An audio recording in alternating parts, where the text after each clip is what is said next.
Hey, this segment we're going to cut this floor out where these cabinets are going to set at. So with that in mind, we already know that the cabinets are 11 7/8 here by 24 inches deep with a 21-inch deep toe space. So I'm setting a mark on the floor at 20.5 to make sure it's well underneath of the counter toe space, so there's no chance of that floor shifting and moving, because it is a floating floor, shifting and moving, so it won't have any reason to show itself beyond the face of the cabinets.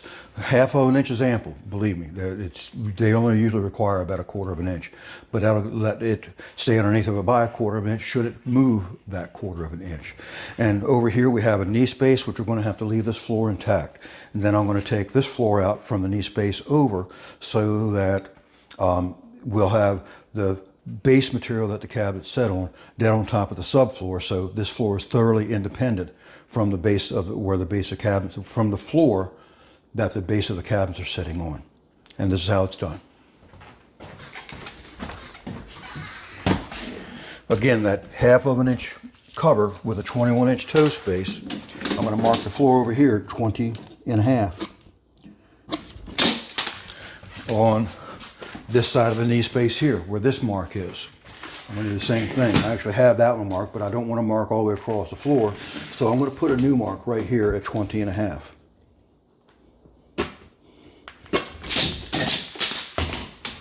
And with that, I'm going to take my long level. You can use a straight edge 4-footer, chalk line.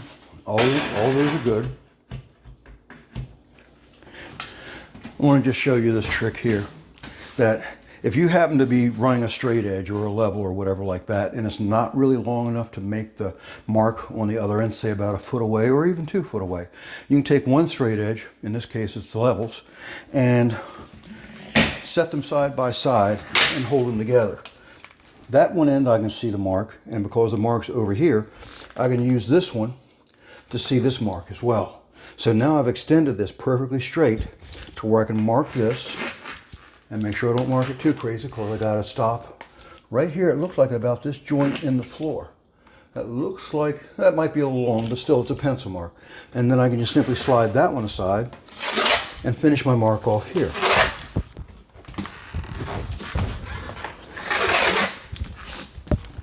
And that's got the floor marked. Now, that being said, that very same mark,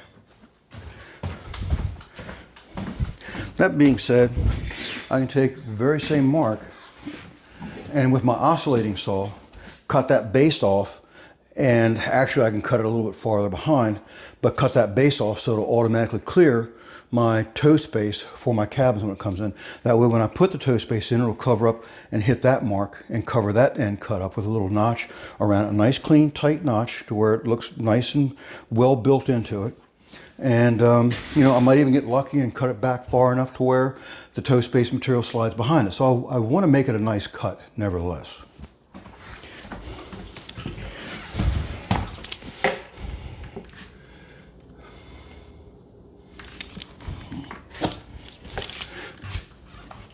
And that's a plumb mark there. Actually, I'm going to move that back out to 21.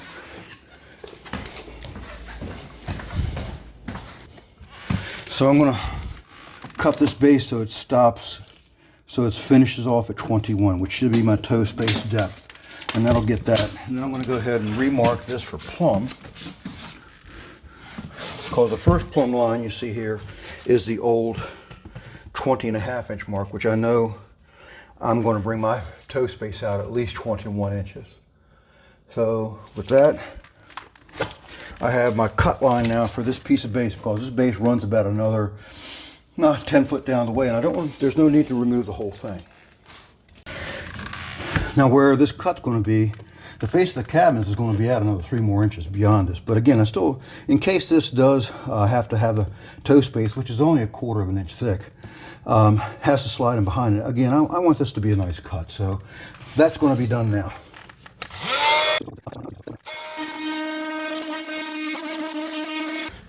And when pulling off base, this is a good time to practice if you have more base to pull off. Since this is covered up, it doesn't matter if the drywall gets damaged here, but this is a good time to take tools and find out that if you put the tool that you want to use to pull the base out by, because this is ornery, that if you put the tool in and you have that bar hit below the top of the base behind the drywall, you can pull that out, and what little damage does happen is behind the base. It'll be hidden and that'll never be seen. But this turned out well. There's a little depression there, but again, it's behind the base. And always either pull your nails out or fold them over just so that they're safe.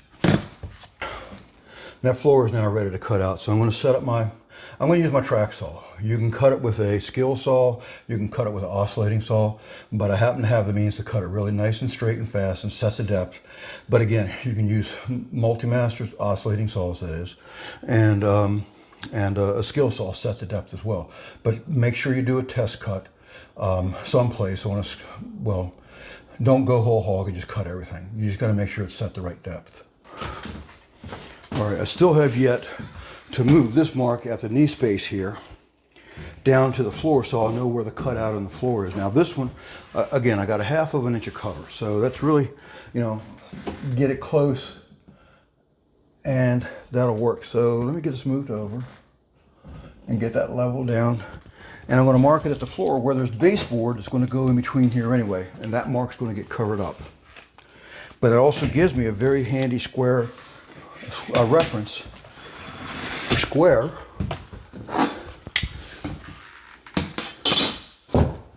Now that's my finish line, so I don't want to cut that. That would be a big mistake. I'm going to drop back about a 1/2 inch like I've done before.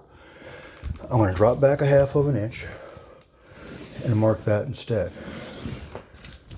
All right, now I have that mark, and this will rub out.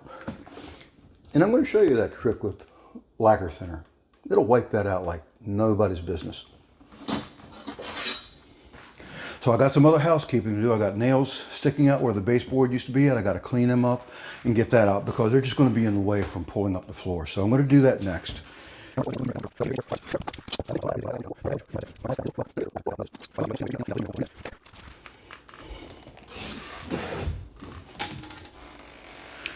I'm going to cut this from each direction with my track saw. That way I can see where the blade stops rather than trying to guess where it's going to stop at on the plunge cut. So I'm going to go ahead and set this in place and hold it back a blade's thickness and mark this through, because my mark that I got to cut that intersects with this is obscured by my guide. So I got to have a handy mark there that says stop cutting there. And with this, I already have it preset the depth, so this should be good for going, cutting, and the only thing you might see if I happen to find the nail head, I might graze across the top of a nail head, so there might be a spark. No concern, it's set the depth, but I need it to at least meet the flooring. And if a nail is not quite at the right height or set deep enough, I'm liable to come across the top of it and make a little noise with that.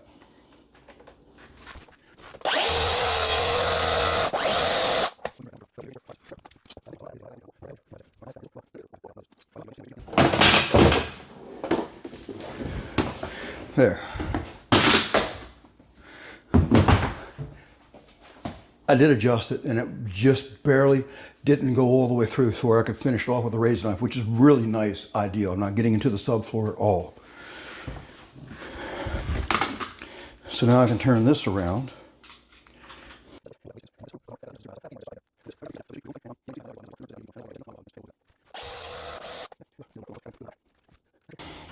Now those I can finish off with my oscillating saw.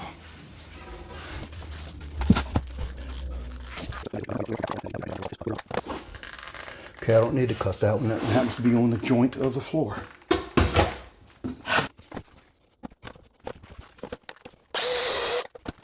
That saw has served its purpose.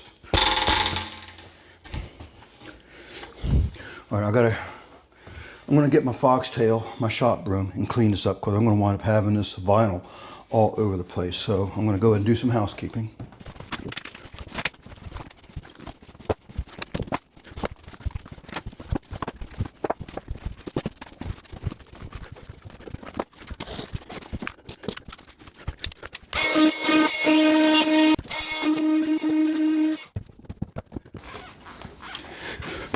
All this flooring that I cut out of those two spaces, I'm going to cut them up and use these for actual shims.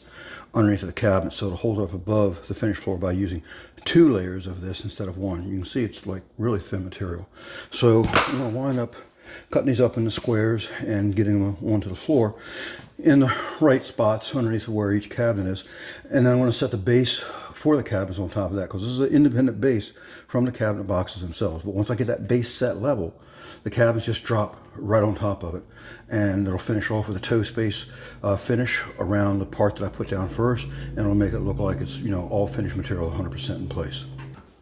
All right, that's got this section of this cabinet install wrapped up. I have a floor all prepped up.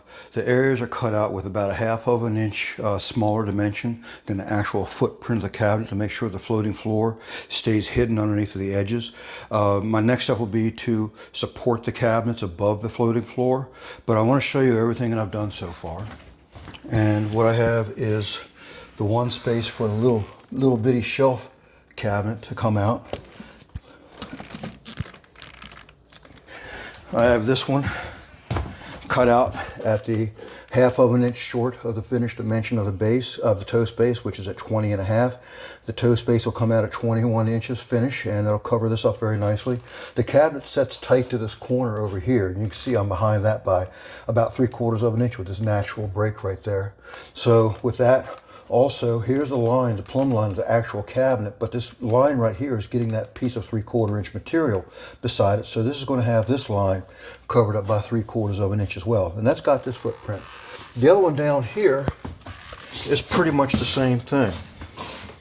You can see right here, I plumbed my line down from above where it's going to be covered up by the base, but this is the edge of that cabinet that begins the knee space over here, and you can see I got about a 1/2 inch of cover right there, and I can with the base of the cabinet support it up in the air slightly above this floor here where they can still float underneath of it.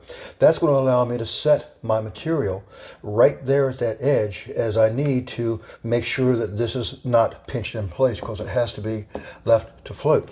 Same thing here as the other one over there. I got 20.5 inch mark where I'm going to cover a good 1/2 inch down here on this corner and down there on the other side as well. And this is a clean cut all the way through down to the other side. So this is ready to start the base pieces that are independent from the cabinets. And I'm going to show you that. This is going to be the next video that you see coming up.